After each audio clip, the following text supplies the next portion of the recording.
सत श्री अकाल, नमस्कार, जय हिंद साथियों। आप सभी का बहुत बहुत स्वागत है दिल खोल के। आज से आप लोग का महाकाल वाली सौगंध वाली सीरीज में आप सभी का स्वागत है। जिस भी छात्र छात्राओं का ज्योग्राफी में आप लोग का मेजर माइनर और मल्टी डिसिप्लिनरी होगा, आप लोग का ज्योग्राफी सारे बच्चे क्लास को शिद्दत से करना, क्योंकि आपका ये क्लास बहुत ज्यादा जबरदस्त होने वाली है। क्योंकि आपको यहाँ पे जो ऑब्जेक्टिव और सब्जेक्टिव महाकाल की सौगंध वाली सीरीज लेके आ चुका हूँ, जो कि मैंने आप लोगों से कल वादा किया था। इसमें बहुत ज्यादा वीवीआई क्वेश्चन है, जो कि आपके एग्जाम पेपर में एकदम फोड़ने वाला क्वेश्चन है। ठीक है, तो आप लोग इसको छोड़ना नहीं, पूरा कलम कॉपी लेकर बैठ जाओ। आज नहीं तो पार होगी। ठीक है, बस दो ही काम करनी है, सारा क्वेश्चन को डील करना है और अच्छे से इसको याद करनी है भाई। रात में इसको पढ़ के सो कि रात में इसका सपना ध्यान में आना चाहिए, बस हम यही चाहते हैं। ठीक है, अपने सारे दोस्त को भी भेज दो, तारे सारे दोस्त भी आज महाकाल की सौगंध वाली क्लास में। चलो जम के करते हैं आज की शुरुआत। बोलो एक बार प्यार से हर हर महादेव की जय। चलिए, यहाँ से पहला क्वेश्चन आप लोग का निकल के आता है भाई। जान जी लगा दो इसमें। आज ये क्वेश्चन पेपर रुकना नहीं चाहिए। ठीक है, फटाफट सभी को लाइव शेयर कर देना एकदम से। सारे बच्चे क्लास को लाइक करके ठोक दो पूरा। ठीक है, चलो ये सबसे पहला क्वेश्चन निकल के आता है आप लोग का कि भूपृष्ठ का घनत्व कितना है। ये आप लोग का बहुत ज्यादा भिविया क्वेश्चन है। इसमें मारो टिक फटाफट। चार ऑप्शन मैंने आप लोग को लगा दिया। 17.2 हो गया, 5.68 हो गया, 2.75, 5.53। चलो भाई, इसका बता दो, इसका भूपृष्ठ का घनत्व कितना होता है जल्दी से। फटाफट नीचे कमेंट आना चाहिए हर एक बच्चे का। जिसका कमेंट फर्स्ट आएगा उसका नाम नीचे पढ़ा जाएगा। चलो भाई, देखो इसका औसत आप लोग का अगर पूछा जाए या फिर आप लोग का इसका एग्जैक्ट पूछा जाए, तो आप लोग को मैं दोनों चीज बता देता हूँ। लेकिन आपको एग्जाम में क्या रखना है वो भी हम बता देंगे यहाँ पे। देखो, मेन इसका एग्जैक्ट पूछा जाए तो इसका 3.0 होता है। कितना? 3.0 होता है। लेकिन अगर इसका औसत पूछा जाए, हर एक क्षेत्र का अलग अलग होता है। तो इसलिए इसका राइट आंसर आप लोग को क्या करनी है, जब भी इसका राइट आंसर देना है आप लोगों को औसत में देना है, यानी कि एग्जैक्ट कोई भी चीज का मान यहाँ पे नहीं पूछा जाएगा आपके एग्जाम में। ठीक है, क्योंकि हर एक दिशा में जो है पृथ्वी के पृष्ठ का घनत्व अलग है। ठीक है, तो इसके लिए आप क्या करें, परेशानी होनी है। इसका राइट आंसर आप लोग का जो है बिल्कुल सही बच्चे जिसने आंसर दिए हैं, ये आप लोग का राइट आंसर हो जाएगा 5.53। यानी कि जो बच्चे ने इस 5.5 ऑप्शन दिया है, लेके ये इसका क्या हो जाएगा, ऑप्शन नंबर डी इसका राइट आंसर हो जाएगा, औसत मान। ठीक है, पृथ्वी का जो औसत मान है घनत्व का, वो आप लोग का क्या 5.53 है। ऑप्शन नंबर है इसका ए का डी राइट हो जाएगा। चलो भाई, अगला क्वेश्चन करते हैं आप लोगों का। चलिए, अगला क्वेश्चन क्या निकल के आता है आप लोग का, सेकंड देखिए यहाँ से कि आपका निम्नलिखित में से कौन सा जो है आप लोग का तथ्य पृथ्वी की जो आंतरिक बनावट पर सर्वाधिक प्रकाश डालता है। ठीक है, देखो भाई, सर्वाधिक प्रकाश यानी कि पृथ्वी आप लोग का ये हो गया। ठीक है, इस पृथ्वी के जो सर्वाधिक प्रकाश डालेगा इस आंतरिक पृष्ठ में, वो कौन सी चीज होगी। चार ऑप्शन मैंने आप लोग को यहाँ पे लगा दिया प्यार से, महाकाल वाली क्लास का। चलो भाई, आंसर लगा दो, तुम लोग ठोक दो आंसर इसका कौन सा होगा। ठीक है, चलो यहाँ से चार ऑप्शन मैंने लगा दिया। सबसे पहला निकल गया था आप लोग का गहरी खदानों का खुदा जाना। अगर हम खदान खोदते हैं नीचे से, तो उससे आप लोग का क्या लगता है कि पृथ्वी के अंदर हम जा पाएंगे सबसे अंदर? नहीं, ये ऑप्शन मुझे नहीं लग रहा है। चलो, गलत हो गया ये। कुआं खोदना, ये तो कुआं तो बिल्कुल यार छोटा सा काम हुआ, ये तो बच्चा वाला काम हो गया ना, पृथ्वी के अंदर जाने वाला तो बात ही नहीं हुआ। चलो भाई, ज्वालामुखी का उद्भेदन, अगर ज्वालामुखी अगर पृथ्वी ये पूरा सा है, तो ज्वालामुखी एक जगह से निकलती है, बाकी और सब जगह क्या हुआ, ये सब तो ऐसे ही रह गया ना। तो जब आपका भूकंप आता है ना भाई, ये भूकंप वाली बात जो होती है ना, बहुत डेंजर होती है। ये क्या होती है, पूरे धरती को या डोला के रख देती है, इधर से उधर पलट के रख देती है, सारा चीज को इधर से उधर घुमा के रख देती है। तो इसका राइट आंसर भाई आपका क्या हो जाएगा, आप लोग को पता चल ही गया होगा। यानी कि ऑप्शन नंबर सी इसका क्या हो जाएगा, राइट आंसर हो जाएगा। कि भूकंप की तरंगे जो आप लोग की पृथ्वी की जो है सर्वाधिक बनावट की आंतरिक में प्रकाश डालती है। भाई बोलो, किसी को कहीं से कोई दिक्कत महाकाल वाली क्लास में?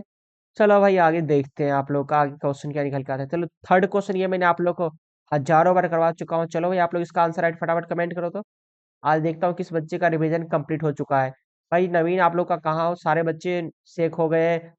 और भी बहुत सारे बच्चे देखो, प्यारे प्यारे नाम नीचे कितने आ रहे हैं। चलो भाई, सब फटाफट इसका आंसर दो। मेंटल की गहराई कितनी है आप लोगों का? पृथ्वी की तीन परत होती है, कौन कौन सी परत होती है? आप लोग जल्दी नीचे फटाफट कमेंट कर देना। ठीक है, सारे बच्चे कमेंट करेंगे, किसी बच्चे का कमेंट रुकना नहीं चाहिए। जो बच्चे शिद्दत से क्लास कर रहे हैं उनका कमेंट नहीं रुकना चाहिए। देखो, मेंटल की जो आप लोग की गहराई वो 29,000 किलोमीटर है। आप लोग का हर एक बच्चे को याद होना चाहिए मुंह पे। ठीक है, जी पे याद होना चाहिए, किसी को भी रुकना नहीं चाहिए। चलो अगला क्वेश्चन देखते हैं। यहाँ से हम सबसे पहला आप लोग का जो तीव्र गति वाले भूकंप की तरंगे कौन सी होती है, भाई देखना इसका आंसर मैं ऐसे बताएंगे आप लोगों को दिल में याद रहेगा। ठीक है, देखो यहाँ से पृथ्वी की कितनी तरंगे होती है, सबसे पहले भूकंप की जो तीन तरंगे होती है आप लोग की, पी हो गया, एस एल और आपका एल हो गया। ठीक है, देखो भाई, कहता है कि पी एस एल आप लोग का तीन तरंगे होती है। और इसमें सबसे ज्यादा डेंजर आपका कौन सा होता है, पहला प्यार होता है। यानी कि पहला प्यार में आदमी क्या होता है, सारा चीज खो देता है। इसीलिए आप लोग का पहला प्यार यानी कि पी तरंगे आप लोग का क्या होता है, सबसे डेंजर होता है भाई। इसमें क्या होता है, आदमी को होशो हवास नहीं रहता है, सारा चीज गवा बैठता है। ठीक है, जिस तरह से तुम लोग गवा बैठते हो पहले पहले में, वैसे ही आप लोग का क्या होता है, यहाँ पे सारा कुछ होता है। ठीक है, तो चलो इसका राइट आंसर आप लोग का क्या टिक करोगे, चार का ए यानी कि पी तरंगे। बोलो, किसी को कहीं से कोई दिक्कत महाकाल वाले सीरीज में? चलिए भाई अगला क्वेश्चन देखते हैं यहाँ से फटाफट, चलो आंसर ठोक दे जाओ, ठीक है। वीडियो को लाइक करके शेयर करने में कहीं कंजूसी नहीं होनी चाहिए। चलो भाई अगला क्वेश्चन क्या निकल के आता है आप लोगों का, ज्वालामुखी छिद्र कहलाता है। ज्वालामुखी का जो छिद्र होता है वो क्या कहलाता है? चलो भाई उसका आंसर तो आना ही चाहिए नीचे से, क्योंकि जिसका आंसर नहीं आएगा भाई उसको सोच लो महाकाल रात सपना में आएंगे, ठीक है। ज्वालामुखी का छिद्र क्या कहलाता है? ये आप लोग का पृथ्वी हो गया। एक छिद्र से आप लोग का ज्वालामुखी अंदर से बाहर निकलती है, तो ये छिद्र आप लोग का ये पे पृथ्वी का स्थान पे ये क्या कहलाता है? क्रेटर कहलाता है, कोल्डेरा कहलाता है, शंकु कहलाता है, या फिर नलिका कहलाता है? क्या कहलाता है भाई? जैसे पहले बता दो, क्रेटर कहलाता है। ध्यान से रखना, मुंह पे याद रहना चाहिए भाई, किसी को भी भूलना नहीं चाहिए, नहीं तो सोच लो क्या होगा महाकाल वाली क्लास से, ठीक है।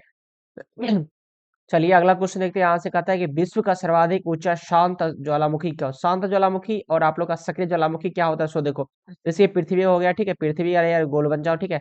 इसमें से आप लोग का जैसे ज्वालामुखी निकला एक बार, ठीक है, तो वो क्या एक बार निकल के वो पत्थर बन के पर्वत बन के रह गया, बंद हो गया, उसको हम लोग क्या कहते हैं? शांत ज्वालामुखी कहते हैं। जिसे और जिसे समय समय पे निकलते रहता है कुछ ना कुछ, उसको हम लोग क्या कहते हैं? सक्रिय ज्वालामुखी कहते हैं, ठीक है। तो शांत ज्वालामुखी आप लोग का क्या होगा? ये इसका राइट आंसर आप लोग का देखो क्या होगा, फटाफट से नीचे कमेंट करो। इसका ओहोस होता है क्या? यहाँ पे सेरो एसो हवा होगा, ठीक है, ध्यान रखिएगा। इसका पूरा नाम क्या होता है? ओहोस डील होता है, ध्यान रखिएगा, ठीक है। चलो भाई अगला क्वेश्चन देखता हूँ। इसको याद रखना हमेशा से, ध्यान में रखना, ठीक है। चलो भाई आगे देखते हैं। कहते हैं विश्व का सर्वाधिक ऊंचा निष्क्रिय ज्वालामुखी आप लोग का जो है वो कौन सी है? 4 ऑप्शन मैंने आप लगा दिया, हायातिरी हो गया, निष्क्रिय, और बीन बार हो गया, लुलियाताको हो गया, और मिस्सी हो गया, ठीक है। चलो भाई ये क्वेश्चन मैंने आप लोग को आज होमवर्क में डाल दिया। चलो भाई इसका कंप्लीट आंसर नीचे आना चाहिए सारे बच्चे का, ठीक है। जहां से गूगल से, व्हाट्सएप से, जहां से सर्च करके देना है उसका आंसर आप लोग को देनी है, ठीक है। डिविया क्वेश्चन में से एक क्वेश्चन आप लोग का महाकाल की सीरीज वाली क्लास में। चलो भाई आगे कल क्लास करते हैं आप लोगों का। कहते हैं 8 नंबर की, भूकंप या लहरों का जो सर्वाधिक प्रभाव होता है वो कहाँ पे होता है? देखो भाई भूकंप का जो सर्वाधिक प्रभाव होता है वो आप लोग का अंदर से बाहर निकलता है, तो वो उसका सबसे ज्यादा प्रभाव कहाँ पे होता है? अधिकेंद्र, यानी कि जहाँ पे वो क्या निकलता है पृथ्वी के अंदर से, जिस सतह पे यहाँ पे निकलता है छेद करके, वो पे बहुत डेंजर होता है, वहां पे आदमी का हालत खराब हो जाता है, ठीक है। तो ध्यान रखना भाई, भूकंप या लहरों का सर्वाधिक प्रभाव कहाँ पे होता है? अधिकेंद्र पे होती है। बोलो भाई किसी को कोई दिक्कत? दिल खोल के, सारे बच्चे का दिल खोल के स्वागत है। सारे बच्चे एक बार लाइव को शेयर कर देंगे। अगर आपको आज का क्लास मजेदार लग रही है तो लाइक करके ठोक दो सारे बच्चे महाकाल की सौगंध वाली क्लास को। चलो अगला क्वेश्चन आप लोग का निकलता है, डेविस में भौगोलिक चक्र संकल्पना की प्रतिपादन कब किया गया था? तो इसमें आप लोग का 4 से मैंने आप लोग आ दिया, ध्यान रखना। डेविस आप लोग का जब डेविस को जब पहले पहले बार प्यार हुआ था कब? 1899 में, इसीलिए इसका राइट आंसर क्या हो जाएगा? 1899 हो जाएगा, ठीक है। डेविस का भौगोलिक चक्र संकल्पना कब हुआ था? 1899 में, ध्यान रखिएगा, ठीक है। चलो भाई अगला क्वेश्चन देखते हैं आप लोगों का। देखो भाई डेल्टा का निर्माण कब होता है? देखो डेल्टा पे मैं आप लोगों को कहानी बताता हूँ। आप लोग के इधर गंगा नदी आप लोग को पता है, गंगा नदी जो है जब कहाँ पे जाके मिलती है? बंगाल के खाड़ी में, तो वहां पे कौन से डेल्टा का निर्माण करती है? सुंदरबन डेल्टा का, ठीक है। तो वहां पे क्या था, गंगा नदी का जो है पुराना स्थिति, यानी कि वो लास्ट स्टेज पे पहुंच जाता है, वहां से अब उसका मरने का कगार पे रहता है, तभी तो वहां से क्या होती है? सुंदरबन डेल्टा का निर्माण होता है और वो बंगाल खाड़ी में गिर जाती है। तो उस पृथ्वी का जो वो कौन सा अवस्था रहता है? वो सबसे लास्ट अवस्था रहती है, यानी कि उसका राइट आंसर क्या हो जाएगा भाई? आप लोग बता दो। वृद्धावस्था होती है, ठीक है। पृथ्वी की वृद्धावस्था होती है जब वो, उसके बाद क्या होता है? डेल्टा में बन के और आप लोग का जो है बंगाल खाड़ी में गिर जाती है। तो आप लोग याद रखना है, नदी की जो वृद्धि अवस्था क्या होती है? वृद्धावस्था, वो डेल्टा का निर्माण करते हैं। बोलो किसी को कोई दिक्कत भाई? दिल खोल के सारे बच्चे आ जाएंगे। चलो अब सब्जेक्टिव पे धमाल मचाते हैं पकड़ के। बिल्कुल आसान क्वेश्चन है, लेकिन बहुत ज्यादा एग्जाम के लिए डिट्टो क्वेश्चन है आप लोग के लिए, ठीक है। भाई हम बोलते हैं आप लोग को सीधे कि आप लोग एग्जाम में भी क्वेश्चन छोड़ के नहीं आना है, तो सोच लेना हमसे बुरा कोई नहीं होगा। एग्जाम में क्वेश्चन छोड़ोगे हम पकड़ लेंगे तो सोच लेना क्या हाल होगा भाई, ठीक है। बस हम ये चाहते हैं हर एक बच्चे आंसर लिख के आओ, अगर नहीं भी याद होगा तो उस आंसर कुछ भी लिख के आना, ठीक है। दूसरे क्वेश्चन का आंसर उसमें लिखना, अच्छे से लिख के आना, ठीक है। पता नहीं चले चाहिए एग्जामिनर को कि तुम क्या लिखे हो। चलो भाई आगे देखते हैं यहाँ से। बताओ कि ज्वालामुखी की संरचना में आप लोग का स्ट्रक्चर ऑफ वोल्केनो क्या होता है? भाई देखो यहाँ से आप लोग का ज्वालामुखी की संरचना कैसी होती है नहीं होती है वो सारी चीज यहाँ से पढ़ते हैं। कहते हैं, ज्वालामुखी में जो आप लोग का एक गोल छिद्र अथवा दरार अथवा नली होती है, देखो भाई ये आप लोग का पृथ्वी हो गया, ठीक है। देखो यहाँ से ये आप लोग का पृथ्वी हो गया। इसमें आप लोग का गोल नलिका टाइप का होता है, उसमें छिद्र होके वो बाहर निकलती है, उसमें से क्या क्या आप लोग का गर्म गर्म तरल पदार्थ निकलता है, तेलिया पदार्थ हो गया, उसके बाद आप लोग का जो है सारा चीज उसमें से निकलती है, वही तो आप लोग का क्या होता है? ज्वालामुखी होता है, जो कि आप लोग के लिए बहुत हानिकारक होते हैं, ठीक है।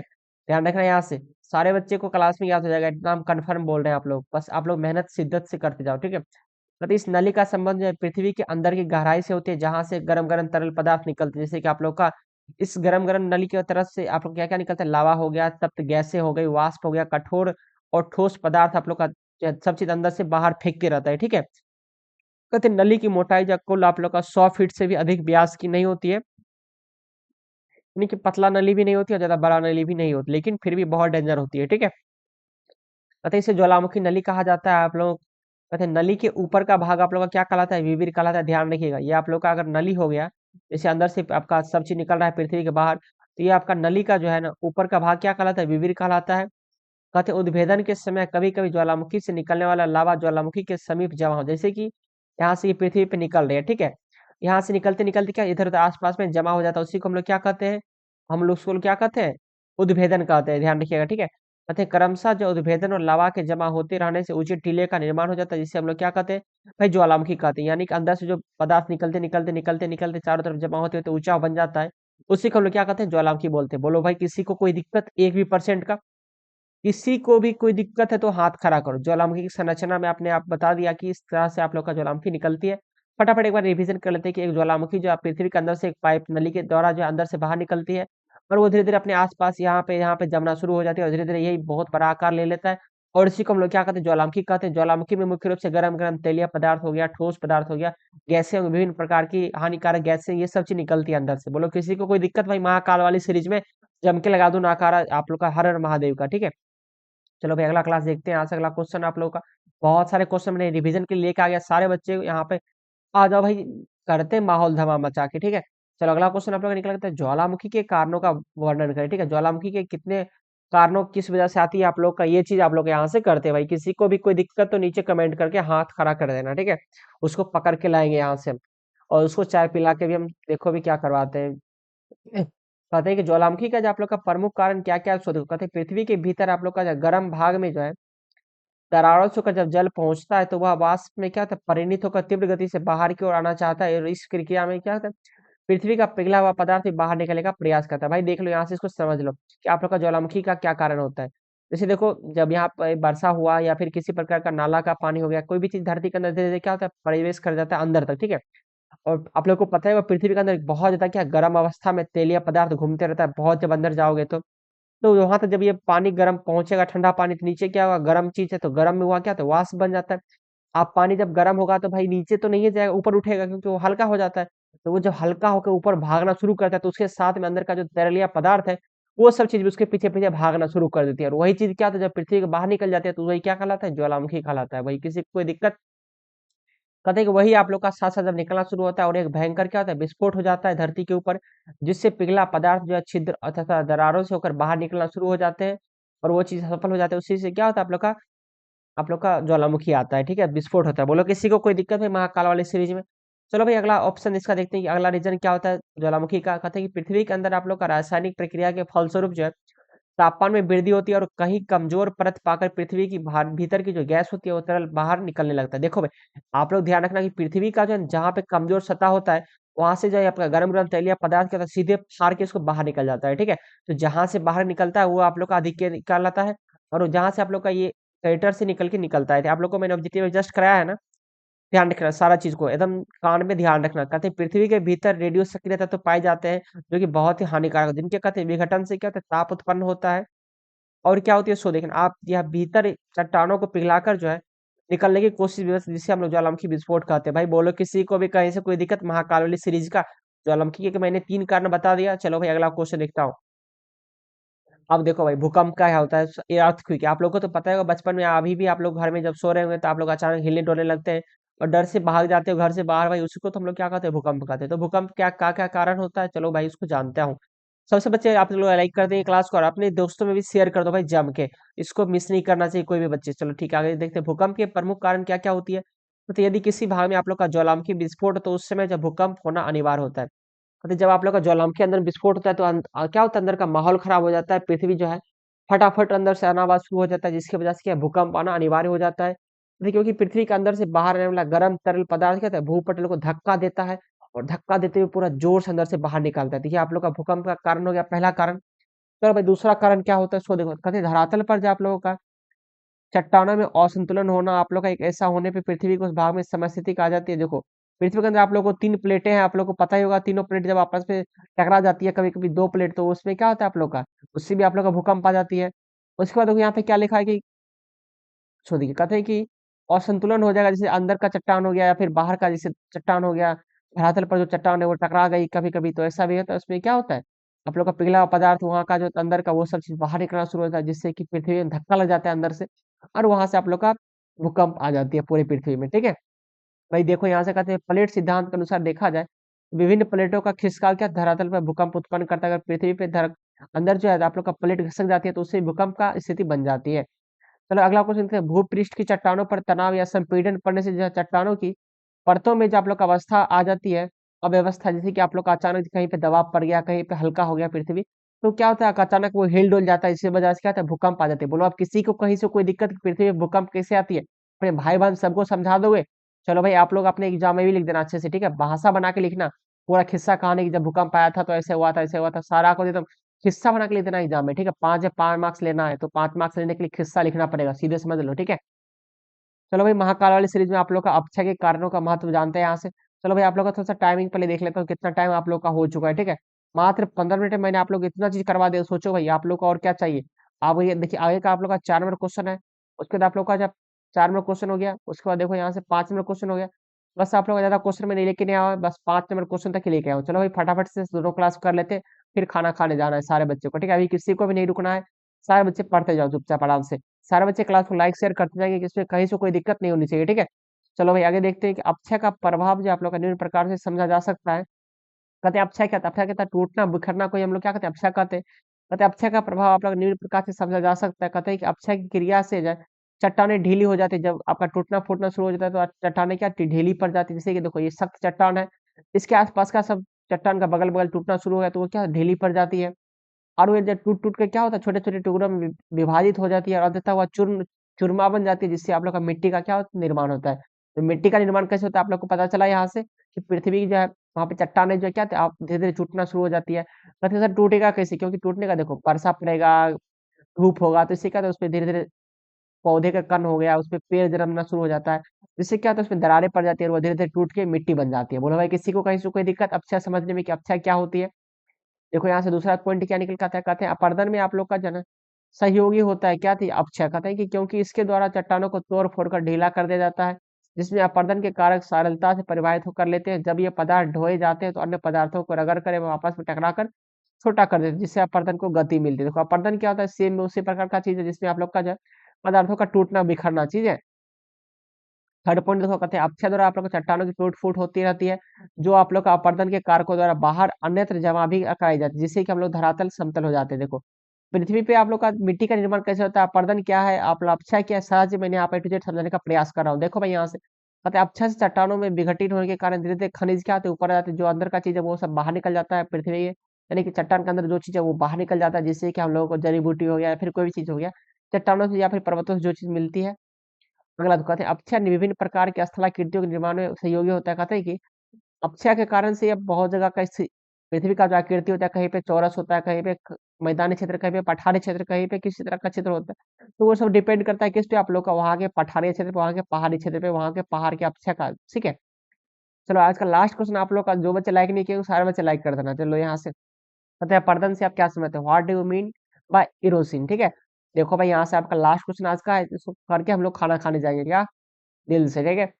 अपर्दन आप लोग का शब्द जो लैटिन भाषा के जो इडोडेसी से लिया गया है, जिसका शाब्दिक अर्थ क्या होता है, कुतरना होता है, ठीक है? यानी कि जिस चीज को हम लोग कुतर देते हैं, यानी कि तोड़ फोड़ देते हैं, पहाड़ को पर्वत को, उसी को हम लोग क्या कहते हैं अपर्दन कहते हैं। अतः जो है अपर्दन शब्द का प्रयोग जो उस क्रिया के लिए किया जाता है जिसके अंतर्गत जो विभिन्न प्रकार की गतिशीलियां शक्तियां जो विभिन्न रूप से चट्टानों को कुतरते रहती है, अंदर अंदर जो टूटते रहती है, उसी को हम लोग क्या कहते हैं अपर्दन कहते हैं। कहते हैं कि अक्षय से चट्टानें निरंतर विघटन तथा अपघटन के कारण चूर-चूर हो जाती है, टूट-फूट जाती है।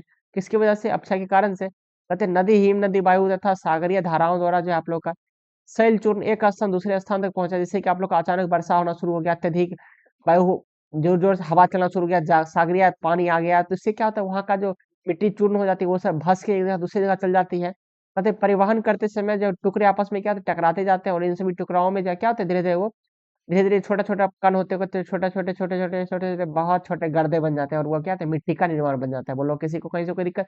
और यही क्या कहलाता है आप लोगों का अपर्दन कहलाता है भाई, बोलो यहाँ से किसी को भी कोई दिक्कत? चलो यहाँ तक मैंने कर लिया। अब देखिए अपर्दन मुख्यतः आप लोग का 4 प्रक्रिया सम्मिलित होती है, क्या क्या प्रक्रिया सम्मिलित होती है, सो ध्यान देखना। ये पॉइंट आप लोग को लिखना है एग्जाम में। पहला क्या था, विखंडित शैल को उठाना, जो आदमी टूट फूट गया पर्वत जिसे उसको क्या उसको हम लोग क्या करते हैं, बहा देते हैं या फिर उठा लेते हैं वहां से, कहते इस शैल का जो स्थानांतरण करना, स्थानांतरण कैसे होता है एक जगह दूसरी जगह। तो नदी का पानी हो गया, तेज बरसात हो गया, धूप हो गया, धूप में जैसे वायु हो गया, तेज वायु चलने लगा, उसके बाद क्या, तो उससे हवा के रेस में जो है कुछ कुछ कण जो उड़ना शुरू हो जाते हैं, उसके बाद सागरीय नदी का पानी हो गया, ये सब बहाव करके एक जगह दूसरी जगह तक ले जाते हैं, ठीक है। तथा विखंडित शैल को ले जाते समय भूपृष्ठ को खुरचना अथवा बलकीकृत करना अपरदन। जैसे कि देखिए यहाँ पे छोटा छोटा बालू का कण है, वो क्या है, एक दूसरे का धंस जाएगा तो अंदर का जो मिट्टी है उसको भी कुरूदते हो जाता है। ये सब क्या अपरदन का कारण है, ध्यान रखिएगा। और चौथा पॉइंट आपका क्या निकल के आता है, कहते हैं कि विखंडित शैल पदार्थों को निक्षेपित करना अपरदन के कारक, अपरदन क्रिया में भाग लेने वाली शक्तियों को जो अपरदन के कारक या साधन कहते हैं। कहते इसके मुख्य स्वरूप आप लोग का बहता हुआ जल हो गया, हिम नदी, पवन, भूमिगत जल, स्तरीय तरंगे, ये सब चीजें आप लोग का जो है अप्रदन का कारक है। बोलो भाई किसी को कहीं से कोई दिक्कत। तो भाई आज का क्लास हम लोग का यहीं तक रहेगा, बाकी तुम लोग खाना खाने अब चल जाना। बाकी आज का क्लास भाई कैसा लगा, बहुत मजेदार, मैंने आप लोगों को कराने का प्रयास किया, महाकाल वाली सीरीज को भौकाल बना दिया। तो चलो भाई जम के बताया था ना एक बार प्यार से कि भाई ने आपका कैसा क्लास लगाया था आज का, और आपको कितना अच्छा आज का क्लास लगा। चलो भाई मिलते हैं कल। आप लोग सभी बच्चे को बेस्ट ऑफ लक, तैयारी करते रहो, इसका कल एग्जाम है भाई, आप लोग लड्डू खा के जाना मेरी तरफ से। चलो भाई, बाय, गुड नाइट।